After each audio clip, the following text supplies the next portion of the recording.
Never judge a book by its cover, or can you? Keep watching and I'll show you.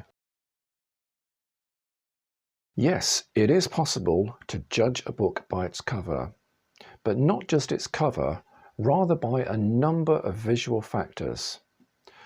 Like all things books, this is not a hard and fast rule, but it does work in many cases, I assure you. It is relevant mainly to non-fiction books, but there are some rules you can apply to fiction books too.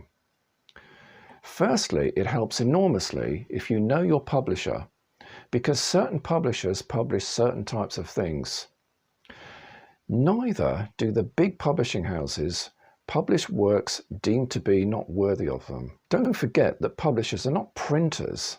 They're actually investors in people, in writing. They take risks, measured risks. So before they put their name to something, they have to evaluate it. Let's assume you pick up a paperback fiction book, like this one. But the very fact that it is published by Virago, a proponent of women's quality literature, then it carries a certain endorsement.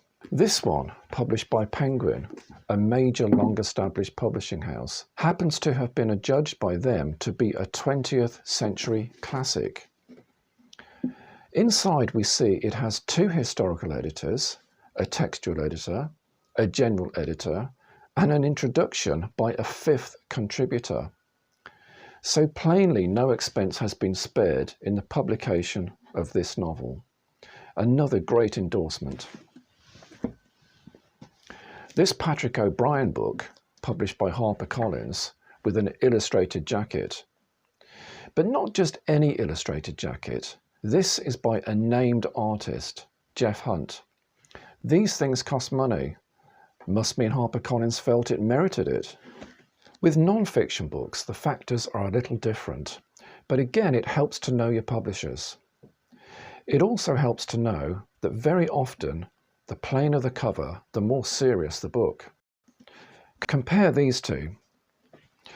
This may well be a decent book, but its author is not well known as a historian. Its publisher, Penguin Viking, although a well-established house, is not a specialist military one. The Naseby book, The Battle of Naseby, is authored by military authority Richard Holmes, and its publisher, Pen and Sword, is a specialist military publisher. But again, we must assume that the author is not known to us. Look at the physical properties. The World War I book is about 1.25 inches thick, the Naseby one less than 1 inch, but it weighs considerably more than the other. So what, I hear you ask? Well, it matters. It matters because the heavier weight means better quality paper and therefore made to last. In fact, it was published in 2004, whereas the other was published in 2013. But already the paper of the later book is beginning to tan, whereas the older remains bright white. The Naseby book is about a specific battle in the English civil wars of the 17th century, and therefore packed with details. The other, on the Great War, covers a much broader period, so it is not going to provide enormous detail. That's not to say it's not a decent book. It is, and it wouldn't be in my shop otherwise. But the Naseby book is definitely more for the serious military historian. If you take a look at this book, you'll notice it doesn't have an author, only editors. A useful book by all means, but the information inside will be taken from other published works like the Naseby book we've just seen. So you may find you'll be reading the same text that's in the other books in your collection. And finally, 2 books on serious archaeological subjects. Both good books, but which is the more serious study? The Pompeii book is published by BBC Books to accompany the TV series.